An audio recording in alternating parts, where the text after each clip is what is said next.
नाही sir hello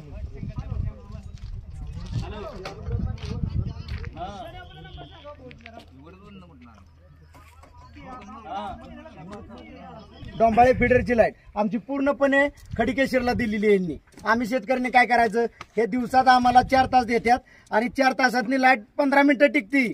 माणूस बिना भाकरीचा दारावर जाऊन बसतोय, रात्रीचा बिबट्या येतोय, नेमकं कोणाकोणाची अडचण कशी कशी सोडवायची हे आम्हाला सांगावं ना त्यांनी इथं साहेबांनी येऊन. बाबा असा प्रॉब्लेम झालाय, नेमका लाईटीचा हे घोटाळा झालाय, तो घोटाळा झालाय, मग त्याच्यावर त्यांनी मार्ग काढायचा का आम्हाला कळतोय. कधी वायरमॅन आलाय का सांगा, त्यांनी सांगावं. 4-4 दिवस शेतकरी मागं लागतोय की बाबा ही डिवोल तुटलाय, जंप तुटलाय, त्याला काय करायचं माणसानी. ते तर शेतकऱ्याला म्हणतात टाका आता कळकाटानी. ही शेतकऱ्याचं काम आहे का जंप टाकण्याचं कळकाटानी.